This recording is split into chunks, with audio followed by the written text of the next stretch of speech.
अब सेक्शन 176 के ऊपर हम आते हैं। इसमें बात करी गई है अकरेंस रिपोर्ट के बारे में।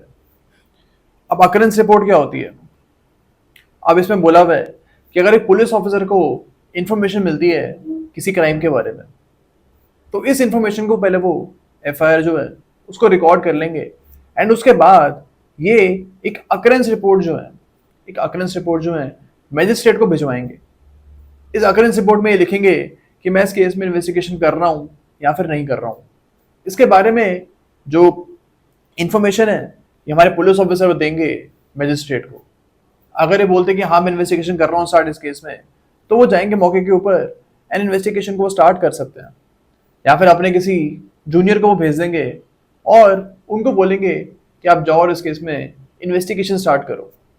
ओके, लेकिन अगर सपोज वो अपनी रिपोर्ट में ये लिखते हैं कि हाँ मैं इस केस को इन्वेस्टिगेट नहीं करूंगा, I don't want to investigate in this case, तो इस पर्टिकुलर केस में इनको रीजंस लिखने पड़ेंगे कि क्यों मैं इस केस में इन्वेस्टिगेशन नहीं कर रहा हूँ। एंड इसके बाद हम आगे जाके देखेंगे सेक्शन 178 में आएगा कि जो हमारे मैजिस्ट्रेट है वो अकरेंस रिपोर्ट मिलने के बाद भी एक केस में इन्वेस्टिगेशन को ऑर्डर कर सकते हैं।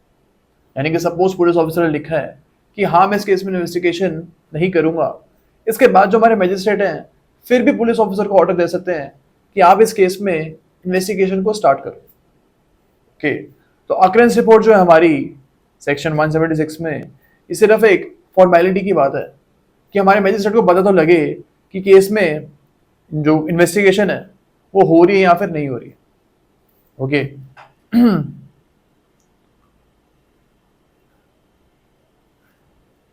अब इसका जो प्रोवाइजो है, इसका जो ए पार्ट है, ये वही बोलते जो हम ऑलरेडी डिस्कस कर चुके हैं कि अगर एक सीरियस केस नहीं है तो जो हमारे officer in charge of police station है, यानी जो एसएचओ हमारे, उनको खुद जाके मौके के ऊपर इन्वेस्टिगेशन करने की जरूरत नहीं है।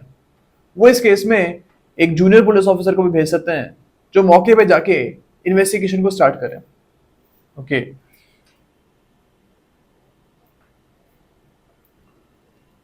अब 20 का सिंबल से यही बात बोलता है कि अगर एक पुलिस ऑफिसर को लगता है कि एक केस में इन्वेस्टिगेशन को स्टार्ट नहीं करना चाहिए, तो वो अपनी ये जो अकरेंस रिपोर्ट है इसमें ये चीज को मेंशन करेंगे कि मैं इन्वेस्टिगेशन स्टार्ट नहीं कर रहा हूं।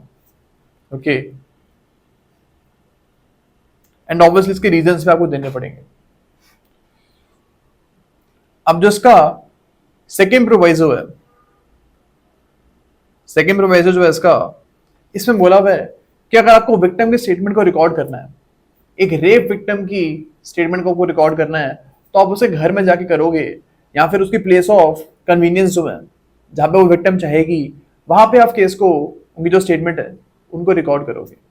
इनको आप पुलिस थाने में बुला के इनकी स्टेटमेंट रिकॉर्ड नहीं करोगे। ओके,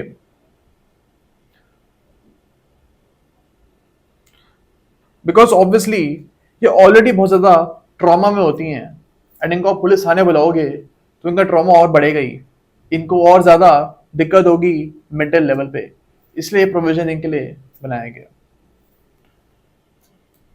अब इसका थर्ड प्रोविजन जो है वो ये बोलता है कि जो स्टेटमेंट रिकॉर्ड हो रही है इस पर्टिकुलर केस में, इसकी आप वीडियो रिकॉर्डिंग करोगे। तो एक मोबाइल फोन के थ्रू कोशिश आपको ये करनी चाहिए कि मोबाइल फोन के थ्रू आप इस पूरी रिकॉर्डिंग को अपने पास रख लो, ताकि आगे जाके as a piece of evidence इसको हम यूज कर सकें। ओके, तो ये काफी ज्यादा इंपॉर्टेंट एक चेंजेस लाए गए हैं, बिकॉज अब हर चीज का एक ऑडियो विजुअल प्रूफ होगा। इससे हम आगे जाके जो हमारे एक्यूज बच जाते हैं because of lack of evidence, वो चीज नहीं होगी। अब उस चीज के लिए ये प्रोवाइजोस बनाए गए हैं ताकि एक सॉलिड प्रूफ हमारे पास इन्वेस्टिगेशन के दौरान ही रेडी हो जाए। ओके, अब जो थर्ड क्लॉज है, क्लॉज 3 जो है इसका, वो भी काफी ज्यादा इंपॉर्टेंट है। अब ये जो न्यू सीआरपीसी है इसमें ये नया ऐड हुआ है, पहले ये चीज की प्रोविजन नहीं था। इसमें बोला हुआ है कि अगर किसी भी केस में 7 ईयर से ऊपर की पनिशमेंट है, 7 साल से ऊपर की पनिशमेंट है, तो उस पर्टिकुलर केस में एक फॉरेंसिक टीम जो है उनको भी आपको भेजना पड़ेगा मौके के ऊपर, एंड वो फॉरेंसिक टीम जो है, जो डॉक्यूमेंट्स पड़े हैं वहाँ पे या फिर कोई भी सबूत पड़ा है वहाँ पे, उसकी इन्वेस्टिगेशन करेगी। अब ये इसलिए गिवन है प्रोविजन ताकि कोई भी सबूत जो है खराब ना हो जाए, एंड हर सबूत को अच्छे से कलेक्ट किया जाए। ओके, अब जो रूल्स हैं इसके रिगार्डिंग कि किस वे में फॉरेंसिक टीम जाएगी, कौन से एविडेंसेस को वो किस टाइप से रिकॉर्ड करेगी, सारे रूल्स जो हैं विद इन 5 years, 5 साल के अंदर अंदर ये पब्लिश होंगे, एंड जो रूल्स हैं फिर फॉरेंसिक टीम को इनके अकॉर्डिंग काम करना पड़ेगा। अब जो इसका प्रोवाइजो है इसमें बोला हुआ है कि अगर एक स्टेट में फॉरेंसिक फैसिलिटीज अच्छे से नहीं गिवन है तो आप दूसरी स्टेट की फॉरेंसिक फैसिलिटी को भी यूज कर सकते हो इन्वेस्टिगेशन के पर्पज के लिए। ओके, अब सेक्शन 177 पे हम आते हैं। इसमें सिंपल सी बात बोली हुई है कि अगर एक स्टेट जो है, कोई स्टेट जो है उसमें रूल गिवन है कि जो पुलिस ऑफिसर हैं डायरेक्टली मजिस्ट्रेट को ऑकरेंस रिपोर्ट नहीं भेजेंगे, ये पहले भेजेंगे अपने एक सुपीरियर को, जो पुलिस में उनके सुपीरियर हैं उनको पहले ऑकरेंस रिपोर्ट भेजी जाएगी, एंड उसके बाद वो जो पुलिस ऑफिसर है, जो सुपीरियर पुलिस ऑफिसर है, ये रिपोर्ट भेजेंगे हमारे मजिस्ट्रेट को। अगर ऐसा एक रूल बना हुआ है तो आपको ये फॉलो करना पड़ेगा। ओके, एंड जो हमारे सुपीरियर पुलिस ऑफिसर हैं या जूनियर पुलिस ऑफिसर को बोल सकते हैं कि भाई इस केस में दोबारा से इन्वेस्टिगेशन करो। ऐसा आप ये मत बोलो मजिस्ट्रेट को कि हम इस केस में इन्वेस्टिगेशन नहीं करेंगे, आप पूरे केस को दोबारा से देखो, एंड अगर बनता है तो इस केस में आप इन्वेस्टिगेशन को स्टार्ट करो। तो ऐसे डायरेक्शंस मिल सकती हैं सुपीरियर पुलिस ऑफिसर की तरफ से जूनियर को। ओके, अब सेक्शन 178 जो है इसमें बोला हुआ है कि जो हमारे मजिस्ट्रेट है, अगर इनको पता लग रहा है, इनको इन्फॉर्मेशन मिल रही है पुलिस के द्वारा कि हम इस केस में इन्वेस्टिगेशन स्टार्ट नहीं करेंगे, स्टिल जो हमारे मजिस्ट्रेट हैं वो इन्वेस्टिगेशन के ऑर्डर्स दे सकते हैं। तो पुलिस ना चाहे, पुलिस ऑफिसर मना कर दे इन्वेस्टिगेशन करने के लिए, स्टिल हमारे मजिस्ट्रेट उस केस में इन्वेस्टिगेशन को ऑर्डर वो कर सकते हैं। ओके,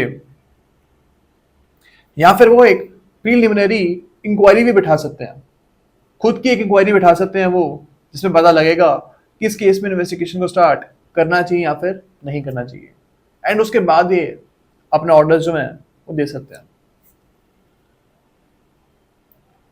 अब सेक्शन 179 जो है इसमें बोला हुआ है कि पुलिस ऑफिसर की क्या अथॉरिटी होगी to actually call the witnesses. अब नॉर्मली आप देखोगे कि हर विटनेस को पुलिस थाने में बुलाया जाता है गवाही देने के लिए। ओके, नॉर्मली ये प्रोसीजर होता है, लेकिन इसके एक्सेप्शंस भी यहीं पे हमको गिवन है कि कौन से लोगों को आप पुलिस थाने में नहीं बुलाओगे to actually get the statements recorded. Okay, तो नॉर्मल रूल तो यही है कि जहां पे आपको पुलिस वाले बुलाएंगे वहां पे आपको आके अपना बयान देना पड़ेगा। लेकिन अगर आपकी एज जो है 15 ईयर से कम की है, 15 साल से कम की एज है, एक बच्चा है, इसको आप पुलिस थाने में नहीं बुलाओगे। इसके अलावा अगर एक ऐसे पर्सन है जिनकी एज 60 ईयर से ऊपर की है, 60 साल से ऊपर की इनकी एज है, इनको भी आप पुलिस थाने में नहीं बुलाओगे। ओके, या फिर एक वुमेन है, इस वुमेन की कोई भी एज हो सकती है, कितनी भी एज की वुमेन को आप पुलिस थाने में नहीं बुलाओगे। तो 3 लोग अभी तक हमने पढ़े हैं, 15 साल से कम के लोग, 60 साल से ऊपर के लोग, और एक वुमेन जो है, इनको आप किसी भी केस में पुलिस थाने में नहीं बुलाओगे।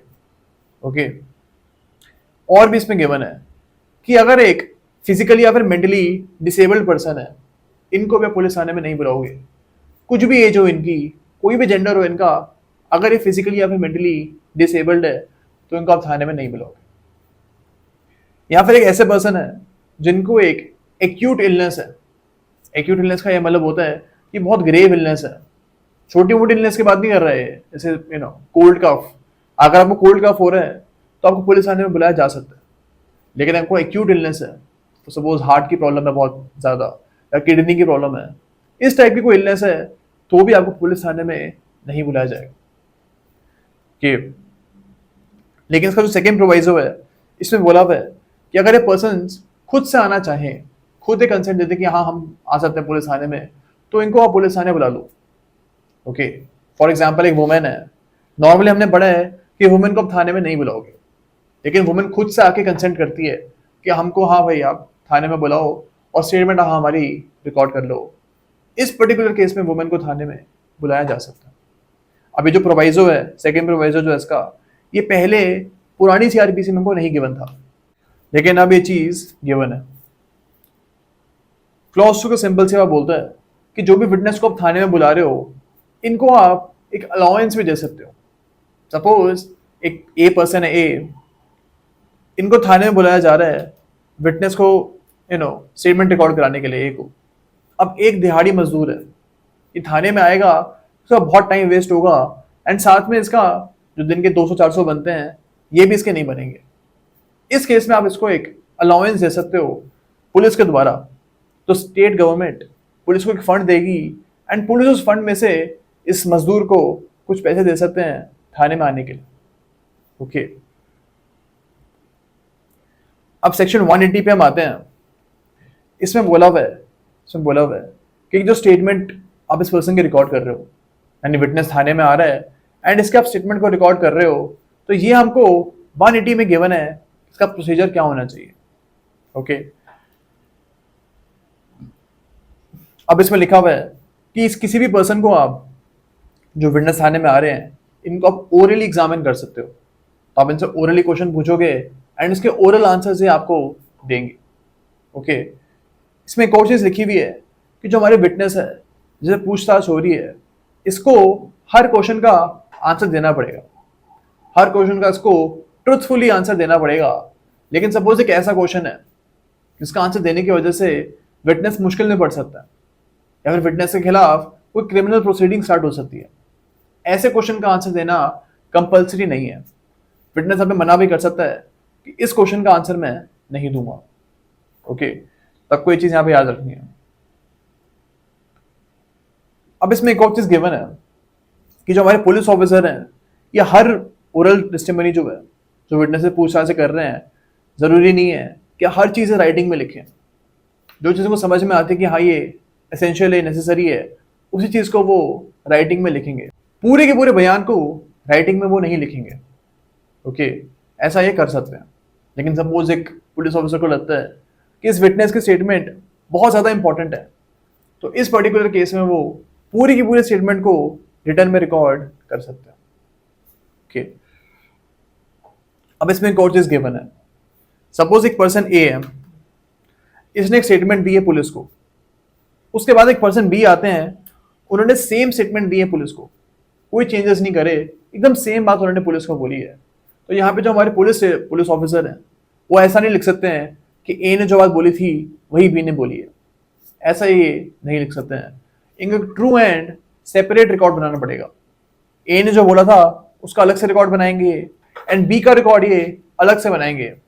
चाहे बात रिपीट हो रही हो, स्टिल इनको एक अलग सेपरेट रिकॉर्ड बी का बनाना पड़ेगा।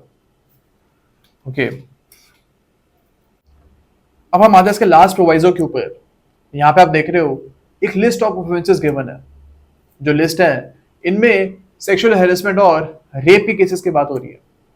अब ऐसा कोई केस है तो यहाँ पे अगर आप जो हमारी विक्टिम है उनका स्टेटमेंट को रिकॉर्ड कर रहे हो, तो ये काम एक वुमेन पुलिस ऑफिसर या फिर एक वुमेन ऑफिसर ही कर सकती हैं।